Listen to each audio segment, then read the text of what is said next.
Christ est ressuscité, il est vraiment ressuscité, alléluia. Christ est ressuscité, il est vraiment ressuscité, alléluia.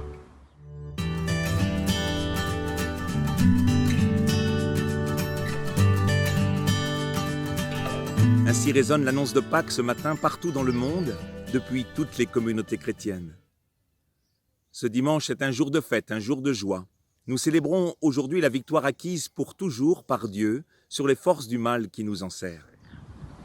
Alors que le coronavirus sème la crainte et la mort dans tous les pays du monde, cette annonce vient rejoindre chacune et chacun ce matin de Pâques et affermit en nous une véritable espérance, comme pour les générations passées au fil des épreuves traversées. Car cette espérance pascale ne déçoit pas. Jésus de Nazareth, mis à mort au début de notre ère, est sorti victorieux du tombeau. Il s'est manifesté vivant à de nombreux témoins. Cet homme est vraiment le Fils de Dieu, comme il l'avait dit. Il est Dieu, venu porter notre condition humaine et la transfigurer. 2000 ans après, la nouvelle de sa résurrection continue de courir le monde avec puissance. Parce qu'elle est toujours actuelle, elle parle de la vie plus forte que la mort. Elle nous concerne chacun et chacune directement. Non pas comme une théorie qui nous serait extérieure, mais bien comme une invitation à poser un nouveau regard sur notre vie si précieuse. Et Dieu sait si nous en avons besoin ces jours-ci. La mort et les forces destructrices de l'humanité sont dominées. Elles sont derrière nous. Cela ne veut pas dire qu'elles n'existent plus. Cela signifie qu'elles sont traversées définitivement.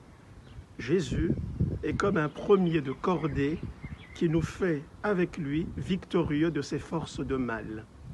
Certes, elles sont toujours nombreuses et actives et semblent garder le pouvoir de nous détruire, à commencer par cette épidémie venue nous surprendre.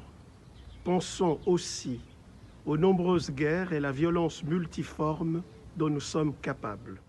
La mort est toujours là, oui, mais elle est traversée. S'approprier cette annonce du matin de Pâques change tout. Si la mort est traversée, c'est elle qui est anéantie, non pas la vie. Lorsque nous pleurons nos défunts avec nos yeux de chair, nous savons en notre cœur que Dieu ne les a pas abandonnés à la mort, comme il n'a pas abandonné Jésus, son Fils. Cette espérance du jour de Pâques ne déçoit pas. Elle nous porte à toujours choisir la vie avec générosité et à toujours la servir. C'est précisément là aussi que cette espérance de Pâques rejoint concrètement maintenant notre existence. Car la mort se traverse non seulement à la fin de l'existence, c'est une traversée de chaque instant, ici et maintenant. En cette période si particulière, nous nous interrogeons avec raison sur notre responsabilité commune dans les pratiques qui ont favorisé l'émergence et la propagation de ce virus. N'ayons pas peur d'aller au bout de cet examen de conscience et d'envisager les vrais changements qui s'imposent dans nos modes de vie pour la sauvegarde de la création et de notre vie si fragile.